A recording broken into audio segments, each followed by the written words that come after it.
Hey, what's up you guys? It's Six. Welcome back to my channel. So I am so excited for today's video because it is yet another collab with Sunflour Cafe and Collective. We are finally finishing off the kind of spring summer collection we had going on. Well, actually, technically, it was just summer because we started in summer, didn't we? Anyway, the summer collection of drinks. So this was intended to go all the way back in June, but I got sick at the end of the month, and then July was just a catastrophe for me. So now I am finally feeling better. I'm able to get more on top of things, and we have the last round of these summery drinks before we transition into a possible fall collaboration as well. I'm so excited for that one. I already have some ideas turning in my head for that. But anyway, the last drink that we have in this collaboration is actually my favorite. It is the one that I have reordered several times since its conception, and that is the blueberry mango iced tea. Oh, this combo is so good. The mango syrup that they have is delicious. It is so sweet and so good, and when you balance it out with like that sweet but also tartness of the blueberries, it just becomes the absolute perfect drink. Like they're just it's perfect. It's perfect. It's so cute. It's so good. It's so yummy. I've had like 5 or 6 of them since making them, and if I were able to go up to the cafe every single day, I probably would have had about 90 of them by now because they're so good. Oh, so good. They're so good. And again, if you're Wichita or, you know, surrounding area local, they literally are like so affordable.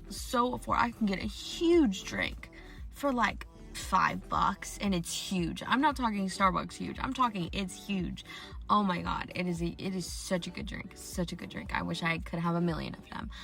So obviously getting into the actual creation of the illustration. So I decided to sketch this one out traditionally because I just have been, like I said, I've been loving traditional art lately. These past couple of videos I've been talking about it and talking about how I can incorporate it in whatever way I possibly can, whether it's the look of traditional when it comes to my digital illustrations like I did with the background on that Mothman piece, or it's actually working traditionally with a combination of like digital line art like we did for that redraw. But for this one I went and sketched just straight in pen to paper, which was really fun. I was actually listening to I think it was Cheyenne Barton did an interview with Collab, and they were doing fairies with fruit, so you can imagine me working with a fruit theme made it really hard to not take massive inspiration from what they were illustrating as I was listening to the video. I did end up doing one cheeky little sketch of a little fairy boy holding a mango, but I was like, I'm not doing a full body for this. I'm not. The rest of them are not full bodies. It would be weird if I did a full body, and also just the level of detail that I would need to get. It would need to be a big sticker, and then I feel like again the focus would be more on the fairy than it would be on the mango. I'm sure there was some way that I would have been able to run with that idea and like made it a feasible thing for this collab, but I ended up kind of trying to move away from that idea because I wasn't too jazzed about the sketch, and instead I was like, ooh, you know what's funny is something that I do, something that I'm sure you do, something that my friends have done. Fruit stickers, you peel them off, you stick them somewhere, probably on your friend's face or your own face or somebody around you or some random piece of furniture if you're insane.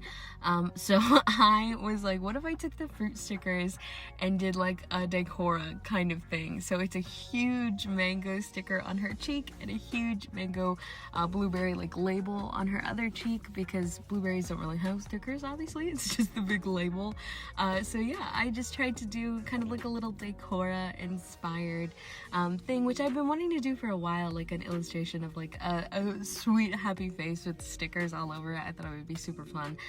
So I ended up doing it and I love it. I was so happy with the line art once I finally got it onto like the finishing stages, which is nice because I have not been enjoying line art lately. I've been very disliking it, but I like it in this piece. I think that it's really cute. I think it turned out insanely well. The only thing that I'm not too happy with were the eyes, because for some reason I was having so much trouble placing them.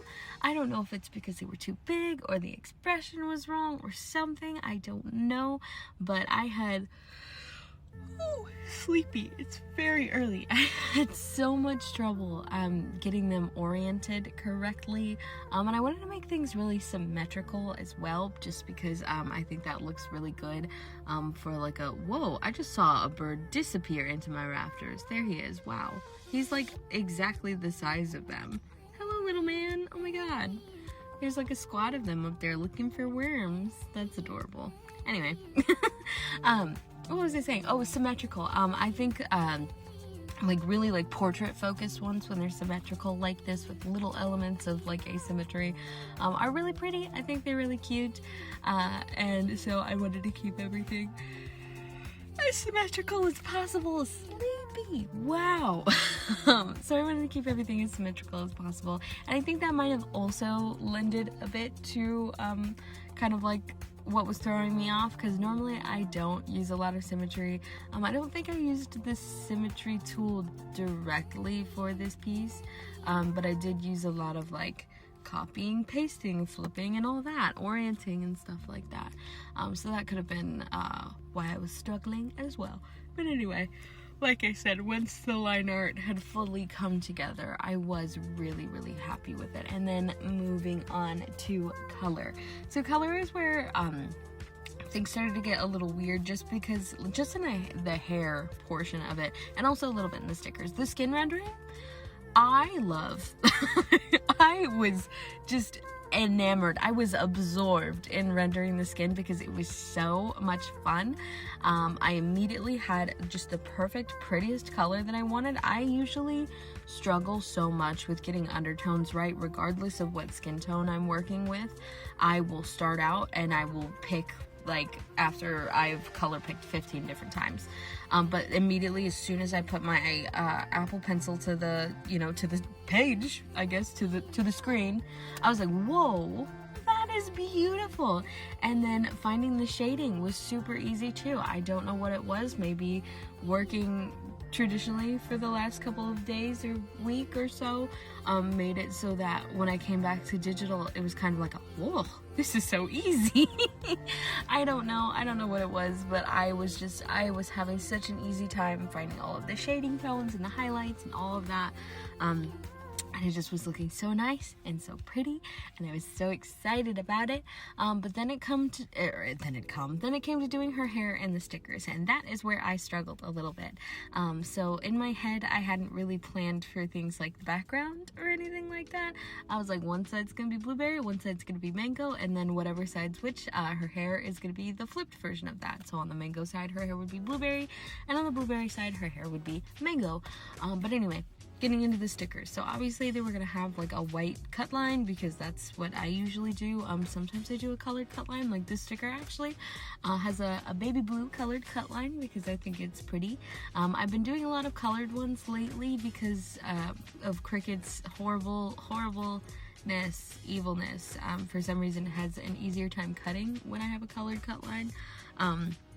When I have a white one, it tends to struggle a little bit. So anyway, but on a traditional label or something, it's usually a white outline. So that's what I did for all of those. I did it a little bit off-white, and I kind of played around for a little bit, like how far off-white I was going to go, because I didn't want it to be like too starkly contrasted against her skin tone, especially because I didn't use pure white for the eyes or the teeth, which I normally don't do on any illustration. So I don't know why for a second my brain was like, let's do that for the stickers. What is wrong with you? No.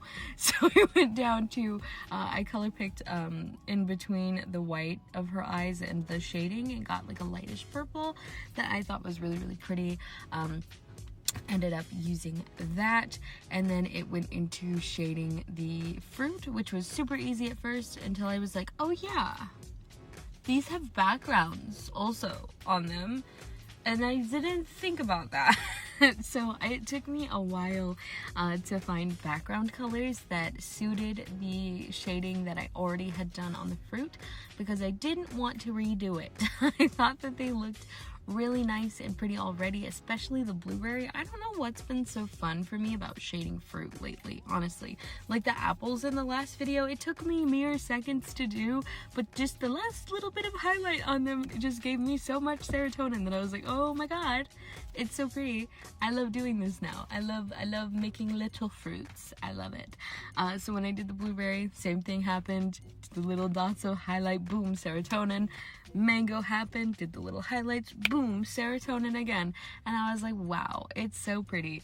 But now what do I do? So I struggled for a while to pick a background color because everything either looked too desaturated, like it would, if I put it against the background of the fruit would look desaturated, and then if I desaturated the background so that I could resaturate the fruit, well then the background looks too desaturated.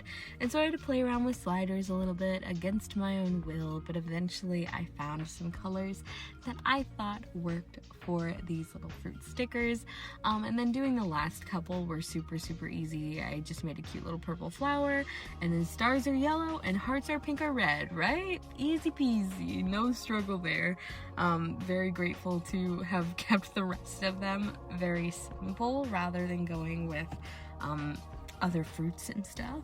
So yeah, it was really fun to get the stickers going. And then it came to her hair, and I'm not like too excited about her hair. I was really rushed then because I had so many other things that I was doing that day that I was like, boo, I need to kind of, like, I know kind of what I want, but I was having a lot of trouble illustrating it. I still think it looks cute shape-wise and like shading-wise. It's just the colors they're not poppin' as much as I would like them to be. I did color pick the blueberry from the blueberry on the packaging, and then I think I did the mango one by hand because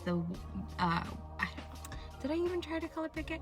I don't remember. Just for some reason, I did the mango one by hand, and so the mango side, I'm not really too woo about.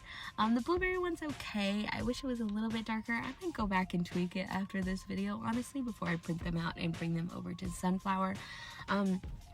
But as far as an overall design goes, I'm so happy with it. I think this character is super adorable. I have, again, been wanting to do a like decor style character with stickers all over their face for quite some time now because I see them a lot on Pinterest and I think they're so super pretty and cute. I really like them. So I'm happy I finally got to do one.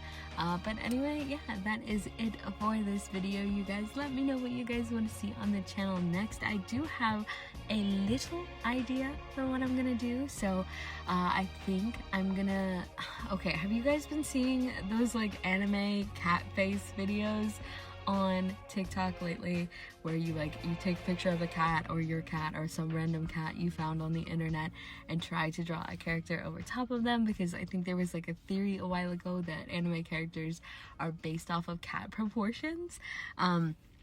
So yeah, I think I might try my hand at that, but don't hold me to it. Don't hold me to it. I might try it and think that it's horrible and hard and ugly in my art style and then not do it.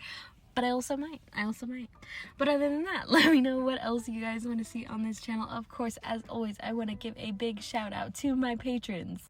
So we've got Elise Thompson, Duran, Mandy, Sleeps, Created by Twins, Inky Moo Art, Psychwalker Art, Lucian at Crowboy Sketch, Fish Nor Flesh, Becky Scribbles, Akita Kai, and Watery Turd. Thank you guys so much for continuing to support me. It really means the absolute world to me that you guys are here, that you like my art, that you want to see more of it, that you want to help me live so I can create more of it. It just means a lot. If you want to go check out the Patreon, it is patreon.com/six.studios. There's so many cool things on there, like early access to this video you're seeing right now and other future videos, and also secret speed paints that aren't available anywhere else but on Patreon. There's also, of course, the wonderful monthly mail that you get every single month. There's the print for this month, the Mothman print that you guys saw earlier this week. There's also secret sticker. It's a jackalope, but you guys don't get to see it unless you go to Patreon. I don't think it's up yet. Well, actually, no, as this video goes up, it should be, because as I'm recording, I will be rendering it today. So it should be up. You should see it. But only if you go to, is that a woodpecker? Oh, it's the tiniest little woodpecker. Oh my god. Oh my god, you're so small. Oh my god. Wow. Okay, anyway. Oh my god, it's so tiny. Anyway, no, focus. You guys don't get to see it unless you go to Patreon, so you should go to Patreon and check it out, along with all the other fun things that you guys get to check out over there, because there's a lot. Also, what else was I going to say? Because I was going to say something else after I talked about the Patreon. Do you guys like hearing my stream of consciousness? Thank you, Airplane. Anyway, I hope you guys liked that video. Oh, I guess I could do a little reminder that my Etsy shop will be closing by September 1st. So if you have anything on there that you have wanted to grab for a while, now is your last chance to get it, because it might not show up when I upload to Coffee, if I do switch to Coffee. But anyway, after I, when I go on vacation mode, it might not come back to any version of whatever shop I decide to move to. So if you want to get it, now is the best chance to do so. Now is the best chance to do so. That's etsy.com/shop/shop6studios as well. I love you guys so much, and I'll see y'all in the next one. Bye.